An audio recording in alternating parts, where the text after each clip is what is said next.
Hello everyone, welcome back to our channel. I hope that you guys are having an amazing day today.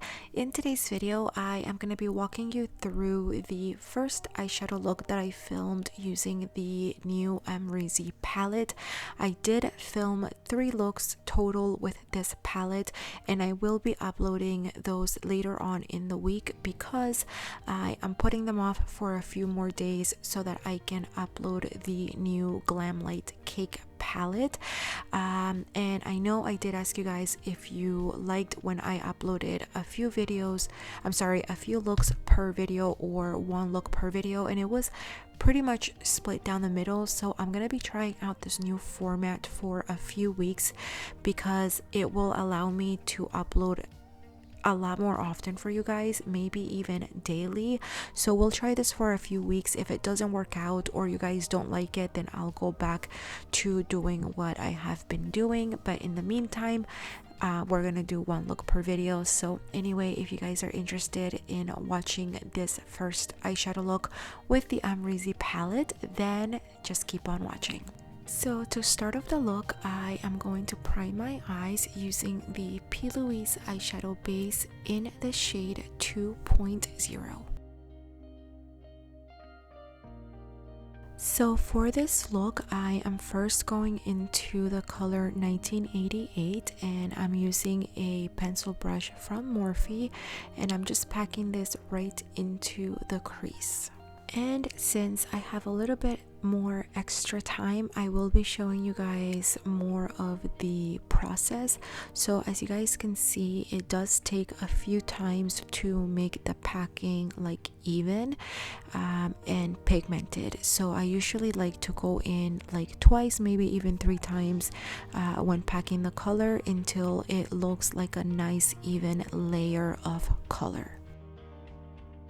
And this is where I remembered that I have very hooded eyes and that I usually cut my crease a lot higher than where my lid ends. So I switched brushes and I am continuing to pack on the color, but I'm just bringing it up a little bit higher.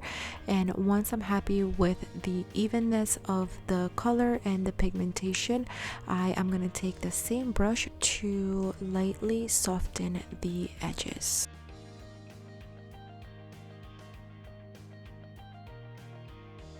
Now, taking New Yorker and another pencil brush from Morphe, I am going to repeat the same steps. So I'm packing this color right up above the previous color, and once I am happy with the way it looks, I am going to take the same brush to lightly soften the edges.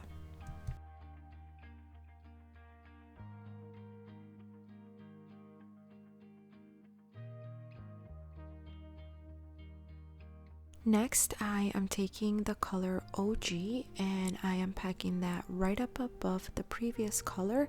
And with this particular shade, I am doing a bit more blending since this is our transition color.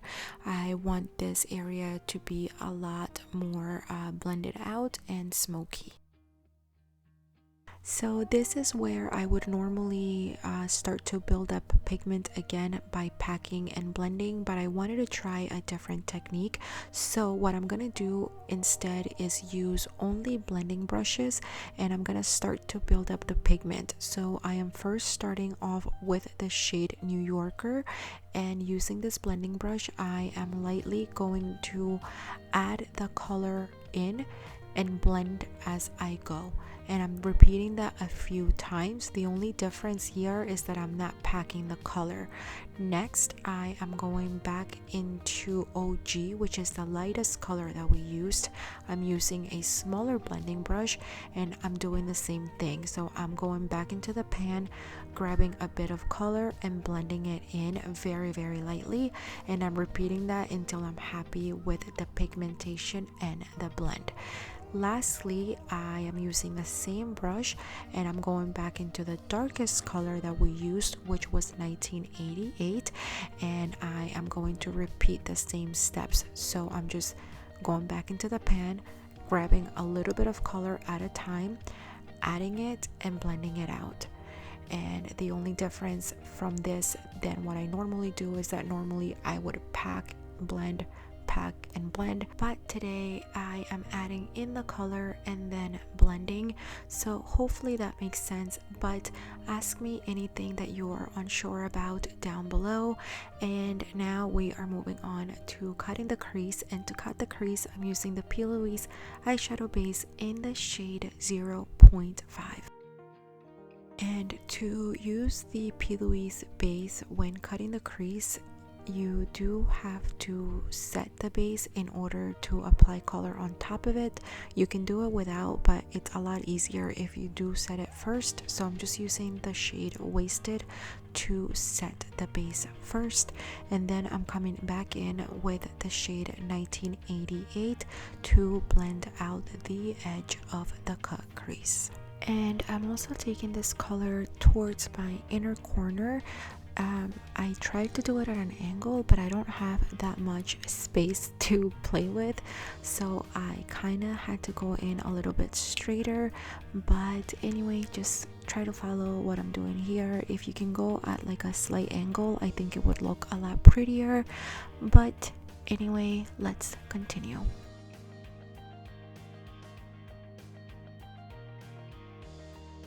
Next, I am coming in with the shade OG, and I'm just adding that right up above the previous color, and I am blending these two colors together, and at the same time I am blending out the edges of OG so that everything looks nice and seamless. And as you guys can see, the outer edge of the cut crease still needs a lot of work, so I went back to 1988, and with a pencil brush I'm just adding that color in and just blending it inwards, making sure that everything looks nice and seamless. Next, I am going back into the shade Wasted and applying that to what we have left of the lid. For the lower lash line, I am just adding 1988 with a pencil brush. And to blend out this color on the lower lash line, I am adding OG with a pencil brush. Moving on to the inner corner, my plan was to add two colors. So initially I went in with Barb, and then I was going to add Leo like right next to that, but I decided I really liked the way that the blue looked, so I just kind of went over Barb with Leo. It's up to you guys if you want to add either or, both, or neither. You can even add like a pop of gold on that inner corner, and I think it would look beautiful. So it's totally up to you guys, but anyway, moving on. And now moving on to the waterline, I am using the Fenty Beauty new pencil liners in the shade Space Cookie. They are so nice, so creamy, and just beautiful. And I am also using the Fenty Beauty mascara, which honestly I cannot say enough good things about it. It's so good. I highly recommend that you guys give it a try. But anyway, for lashes, I am gonna be using the same Tati lashes in the style TL4 that I have been using for the last like 10 looks. I am trying to save money and I'm trying to save on lashes, so I've been reusing these, forgive me. But anyway, this is the completed eyeshadow look. I hope that you guys like it. Thank you so much for being here and watching my videos. Don't forget to subscribe before you go, but even if you don't, I just appreciate you being here and watching. And don't forget that you can stay in touch all over social media, especially on Instagram, where I do post a lot of things that you guys will not get to see here on YouTube. But thank you again so much for watching, and I hope to see you on the next one.